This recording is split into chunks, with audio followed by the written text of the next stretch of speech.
Bump સ્ટોકમાં આજે મારી પસંદગી છે બ્લુ સ્ટાર. વોલ્ટાસના પરિણામ સારા આવ્યા છે. બ્લુ સ્ટારના ગઈકાલે પરિણામો સારા આવ્યા હતા. ચાર્ટ પર એક બહુ મોટો ઉછાળા બાદ નફા વસૂલી આવી હતી સ્ટોકમાં.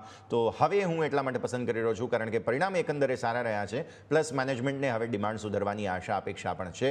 પ્લસ માર્જિન પર જે અસર નેગેટિવ આવી હતી તે લગભગ પૂરી થઈ ગઈ છે અને આગળ હવે સુધારો આવવાના ચાન્સ પણ અહીંયાથી ખાસ બની રહ્યા છે. તો મારા માટે ટાર્ગેટ્સ અહીંયાથી ખાસ રહેશે. જે જૂની તમારી ડેલી ચાર્ટ્સ પર એક બહુ મોટી કેન્ડલ બની હતી તેના લગભગ હાઈઝ 1950 આસપાસના અને સ્ટોપ લોસ 1550નો રાખવાનો રહેશે કેમ કે એ જૂના સપોર્ટ એરિયા છે.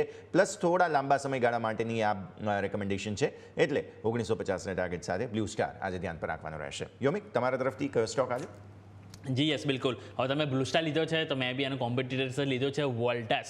અહીંયા વોલ્ટાસ મેં એટલા માટે લીધો છે, અહીંયા ટેકનો ફંડા બંને છે.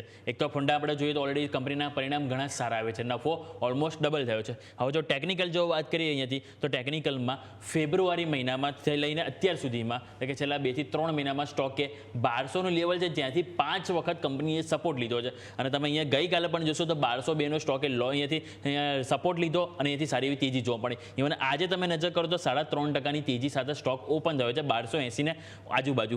હવે આમાં લેવલ આપણે ક્યાં ધ્યાન પર રાખવાના છે તો ઉપરની સાઈડ સૌથી પહેલાં આપણને 1356 જે ઓલરેડી એપ્રિલમાં આપણને ત્યાંથી થોડું નીચે આવ્યું હતું માર્કેટ, એટલે પહેલાં ફરીથી સૌથી પહેલાં 1356ના લેવલ જોવા મળશે. અને જો 1356નું લેવલ જો અહીંયાથી સસ્ટેન કરશે તો સ્ટોકમાં ફરી આપણને 1475ના લેવલ છે કે જે આપણને જોવા મળી શકે. અને સપોર્ટ તરીકે આપણે 1202 એટલે કે ગઈકાલનો જે લો હતો એને આપણે ખાસ કરીને સપોર્ટ તરીકે અહીંથી કામ કરીશું. યસ.